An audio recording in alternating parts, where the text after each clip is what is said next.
This is Jesus speaking in these verses. Matthew chapter 5, beginning in verse 17. I'm reading from the New International Version. Do not think that I've come to abolish the law or the prophets. I've not come to abolish them, but to fulfill them.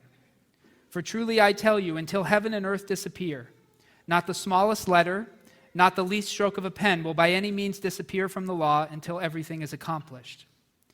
Therefore, anyone who sets aside one of the least of these commands and teaches others accordingly will be called least in the kingdom of the heavens. But whoever practices and teaches these commands will be called great in the kingdom of the heavens. For I tell you that unless your righteousness surpasses that of the Pharisees and the teachers of the law, you will certainly not enter the kingdom of the heavens. You have heard that it was said to the people long ago, you shall not murder, and anyone who murders will be subject to judgment. But I tell you that anyone who is angry with a brother or sister will be subject to judgment. Again, anyone who says to a brother or sister, rakah, which is a Hebrew curse word, is answerable to the court, Aramaic. And anyone who says, you fool, will be in danger of the fire of hell. Therefore, if you're offering your gift at the altar and there remember that your brother or sister has something against you, leave your gift there in front of the altar. First go and be reconciled to them. Then come and offer your gift. Settle matters quickly with your adversary who is taking you to court. Do it while you're still together on the way, or your adversary may hand you over to the judge, and the judge may hand you over to the officer, and you may be thrown into prison. Truly, I tell you, you will not get out until you have paid the last penny. So as we begin this morning, I want to begin in those early verses, in verses 17 to 20, to start to think about what Jesus is saying. Verse 17, do not think that I've come to abolish the law or the prophets. I've not come to abolish them, but to fulfill them. Jesus begins that way because what he's about to say may sound like he is setting aside the teachings that God gave to Israel. It might sound like he's setting aside the Old Testament. Jesus wants us to be very, very clear that whatever we're going to find in this Sermon on the Mount, it's not about abolishing what had come before. It's about fulfilling it, and we're going to have to think about what it means for the law to be fulfilled in Jesus. Another thing that we find here early on is, for truly I tell you, this is verse 18, until the heavens and the earth disappear. Not the smallest letter, not the least stroke of a pen will by any means disappear from the law until everything is accomplished. Some of you remember the King James language there, not a jot or a tittle, right? Well, those are references to Hebrew, the Hebrew language. The jot is the smallest letter in the Hebrew alphabet. It's called a yod. It looks a little like an apostrophe. That's the jot.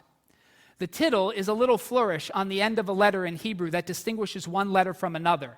Many Hebrew letters look exactly the same except for a little flourish, and that's called the tittle. So what Jesus is saying is not the tiniest letter in the Hebrew alphabet, not the tiniest mark that demarcates letters will disappear from the law until all has been accomplished. Until the heavens and the earth disappear. Not the smallest. Until the heavens and the earth, are they still here? Oh, they're still here, so is it. All is not, now some was accomplished in Jesus, and we're going to talk about that today. Some of the law was completely fulfilled in him, but much of it has not yet been finished.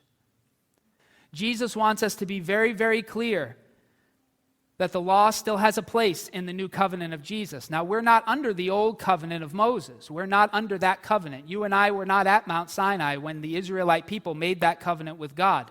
So the covenant of Sinai, and you can find this in the book of Exodus, beginning in chapter 20 and going all the way through Leviticus, Numbers, and Deuteronomy, that law was an agreement, a specific agreement that God made with the people of Israel. About 1446 BC, if the biblical dates are to be believed. There are scholars today who say it was 1290. I go with the 1446. But in that day, God came before the people and he gave them an agreement. And he said, if you live in these ways, then I'll live in these compatible ways. You and I did not come to Jesus through that covenant, right? We came through the covenant of Jesus. But the teachings of that covenant remain. It's important that we start this way because it's how Jesus started the sermon. If you forget these first 3 verses and you just go on and read the rest, you can easily come to the conclusion that the law of Moses is now gone. But Jesus starts his sermon by saying, that is not what I'm doing. Dallas Willard, in his book, The Divine Conspiracy, which is one I recommend to people who really want to understand the Sermon on the Mount. It seems to me Dallas Willard had a real line of sight on it. The entire book is really about the Sermon on the Mount. He said this: "To be sure, law is not the source of rightness, but it is forever the course of rightness." To be sure, the law is not the source of rightness, but it is forever the course of rightness. Let me tell you the difference between a legalist and a Jesus follower. So a legalist obeys as a means of control. A legalist obeys in order to control God's response. A legalist has a list of things that they think God wants them to do, and they do it so that they can get things out of God, whether it's heaven or blessing or direction or discernment or healing or whatever it is they're looking for. So a legalist uses the law as a means to control God. And certainly the Pharisees in some ways were legalists, and Jesus was very critical of that. Jesus is not with the legalism thing. You and I can't control God. There's nothing we can do to make him do things. But a Jesus follower doesn't look that different oftentimes in their behavior from the legalist. But a Jesus follower obeys because they trust God. The faith comes first. A Jesus follower doesn't obey because they're hoping to control God. A Jesus follower doesn't obey out of some sort of exercise of personal strength and discipline and will. A Jesus follower obeys because we trust that God knows what's best for us, and because we believe he wouldn't ask us to do something that he wouldn't equip us to do. Because we believe in the kingdom that he's described, and we have the courage to put our values at risk by living into it. To be sure, law is not the source of rightness, but it is forever the course of rightness. First thing I have to say is what Jesus is doing, and you heard it. You have heard that it was said, do not murder. But I tell you, do not be angry with your brother or sister. What Jesus is doing is going to torment you if you think what he's doing is writing new laws for legalists. That's not what he's doing. Dallas Willard may help here too, and I'm sorry to quote him twice, but here it is. This is a quote from The Divine Conspiracy. The most constant whim historically has been the disastrous idea just mentioned, that Jesus is here giving laws. For if that's all he's doing, they will certainly be laws that are impossible to keep. The keeping of law turns out to be an inherently self-refuting aim. Rather, the inner self must be changed. Trying merely to keep the law is not wholly unlike trying to make an apple tree bear peaches by tying peaches to its branches. Yes, impossible, one standard reaction now has it. That's what they are.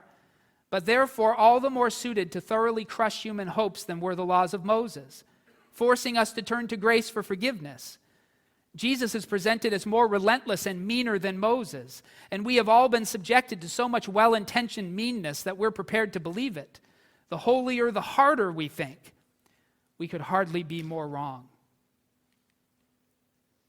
So far from being additional laws to crush us or show us we can't make it on our own, of course we can't. The separate parts are distinct perspectives on the sweet life of love and power, of truth and grace, that those who count on Jesus can even now lead in his kingdom. The law came by Moses, but grace and truth came through Jesus, the anointed.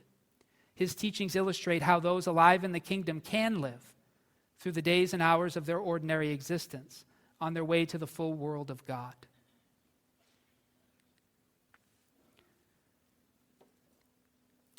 The Torah, the law of Moses, begins in Exodus chapter 20 when God gives the 10 Commandments to the people of Israel. Let's understand what they are. The Jewish people thought they were destinations, that if you could obey this law, you would have arrived at holiness. Jesus reveals that's not true. It never was true. The law could never make a person thoroughly holy. That's over and over again repeated in the Old Testament and in the New. The law is a starting point.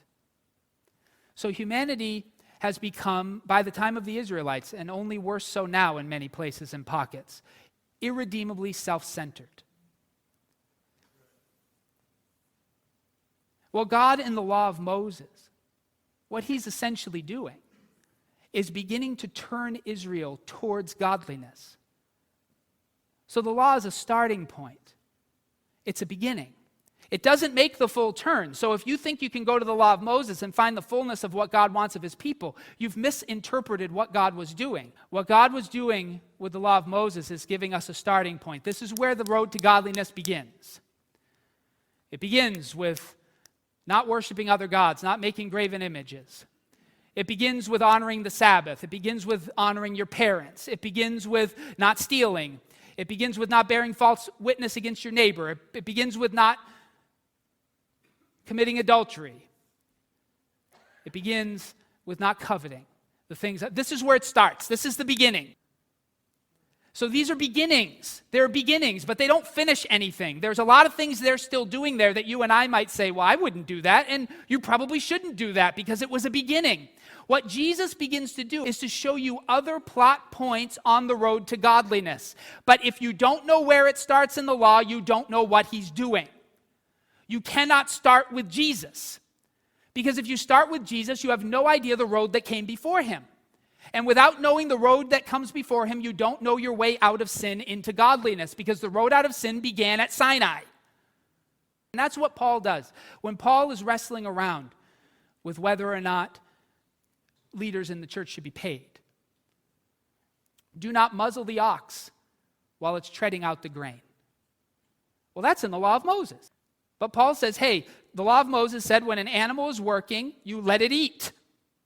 And so Paul says, stands to reason, because the law is the starting point, that in the church if someone's working, they should be paid. Or at least fed.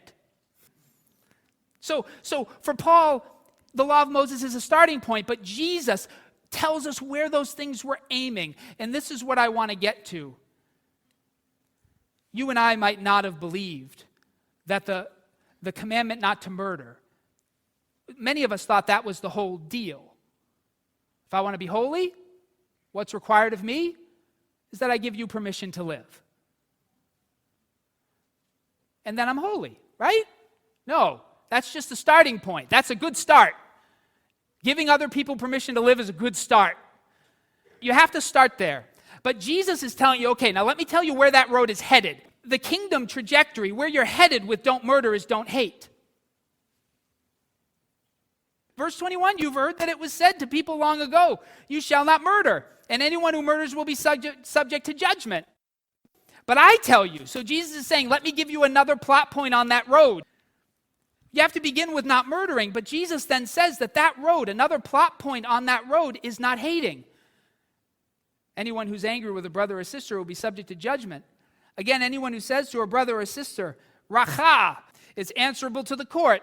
And anyone who says, you fool, will be in danger of the fire of hell. Jesus is sort of telling us something that I think is so very important. If you want to get to the kingdom, you don't need your rage. That's not a law. It's a gift. Many of us think that we need our rage to serve God well. When somebody says something that I don't agree with or offends me or blasphemes my God, I need a little bit of rage to push back on them. But what Jesus is telling us is that the road that leads to the kingdom of the heavens, rage doesn't fall on that road. You don't need it. You don't need it. There's only so much you can carry on this road to godliness, and you need to be very careful about what you're taking with you. And Jesus is trying to tell us what we need and what we don't. And what he's essentially saying is you don't need your hate and you don't need your rage. And the thing that makes that hard for us is not that it's impossible, it's that we don't agree with him. I think my rage is a useful little tool to have. I may need it in this world. Don't have me leave it behind. That is an essential piece of navigating my way in this world, because people are going to do things to me, Jesus, and I'm going to have to get mad about it. And people are going to hurt me, and I'm going to have to hate them. This is the way the world works, Jesus, and I'm going to take it with me. But essentially what Jesus is saying is that the kingdom of heaven is a world in which rage will not have a positive benefit. Now, if you think about it for a while, that is the best news you and I ever heard. Rage is an exhausting emotion. Have you carried it? It works on you psychologically. It's a heavy load to bear. Matter of fact, when you take rage with you, there's not a lot of room for anything else to come. Jesus is telling you, you don't need it to follow me. Now, it's not because it's fine what other people do. God is the just judge of all the earth. Vengeance belongs to him. Justice will be done. What Jesus doesn't say justice doesn't have to be done. What he says is you don't have to carry your rage with injustice anymore. That's good news, church. There's life beyond rage. The world operates differently. The world in which you and I live, if you don't fight for yourself, you get steamed over. If you don't stand up for yourself, you become a victim and a statistic. So rage and pushback and fighting is necessary in this world to make our way in it, but a kingdom is coming where those skills will not be necessary for justice to come.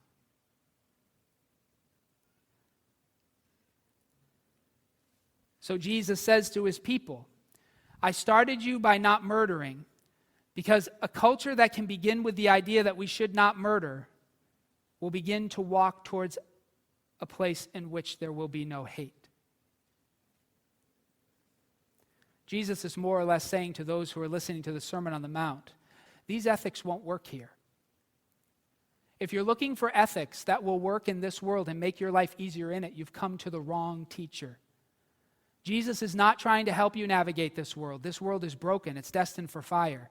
What he's trying to do is to help you to recognize what it will look like to navigate the kingdom of the heavens so that you can begin to live now in the freedom that will one day be yours there. And so Jesus isn't saying, hey, if you stop raging, the whole world will become a better place. He's not saying that. The world will be as bad as you remember it, believe me. But if you don't rage, then you follow Jesus into a kingdom that is coming. And Jesus says, I know that's not the world you live in, but come with me, and we'll find the kingdom you've been looking for. It's a kingdom not of this world, but it is a kingdom that is coming to this world. There's more we don't need on this journey from murder. These are still on the same continuum from murder that will help us better understand where Jesus is headed, and that's this next section. Repent, for there is life beyond you, beyond me, beyond the eye. Look at verse 23. Therefore, if you're offering your gift at the altar and there remember that your brother or sister has something against you, leave your gift there in front of the altar. First go and be reconciled to them, then come and offer your gift. Settle matters quickly with your adversary who's taking you to court. Do it while you're still together on the way, or your adversary may hand you over to the judge, and the judge may hand you over to the officer, and you may be thrown into prison. Truly, I tell you, you'll not get out until you have paid the last penny. Life in the kingdom of God, the road from do not murder, ends in the place of do not hate. But there are stops along the way to test whether you're on the road. The first is, what do you do when you know you have an adversary? What do you do when you know someone has something against you? Remember, the road is, we start with don't murder. The final end result is don't hate. What are some stops along the way? And Jesus says, well, let's do a little quiz. Let's do a little test, see how you're doing, whether you're on the road. So tell me, when you know you have an adversary, when you know someone has something against you, what do you do? And of course, the Israelite answer would have been, I make my sacrifices to God and ask for forgiveness. And Jesus says, okay, yeah, you never took the road. Sorry, you never got. You went. That's a different conversation. You're not on the road. I was trying to hope that you were going to. This is what you do. If you bring your sacrifice to the altar and you realize, this person has something against me, you go and make peace. Oh. So if I want to get from don't murder to don't hate, I'm going to have to be a person that puts peace before sacrifice. Reconciliation before worship. What happens if somebody's suing you? How do you respond? It's another point on the road to not hating.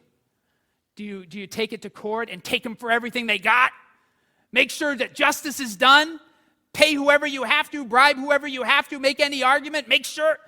Or do you try and make reconciliation before it has to go before the government? Do you try and make peace on the way there? So if we want to go from not murdering to not hating, then the way we can evaluate ourselves is how we are navigating the stuff on the road that leads both to murder and to hate. How do you resolve conflict in your marriage? How do you resolve conflict in the church? How do you resolve conflict on the road? How do you resolve This is the place to do the work. And the question is what I'm doing in this moment leading me to a place where hate will be exempted? Or is it leading me on a road that will actually lead to increasing hate? And you can tell whether you're on the road. Do you see what Jesus is trying to help us with? He's not asking you to be perfect, but he's asking you to be on the road that leads where he's pointed. This is what it means to follow Jesus. It culminates in Jesus when he's being crucified and he says, Father, forgive them, for they don't know what they're doing. Jesus couldn't muster hate for the people driving nails into his hands. Now that's quite an arrival. So for you and I, how do we apply this? Well, there's going to be a lot more in this sermon to try and help us with. But you and I have to ask ourselves, are we on the road to holiness? To becoming fully human beings? Or are we not? You were not made to hate. That is not who you are.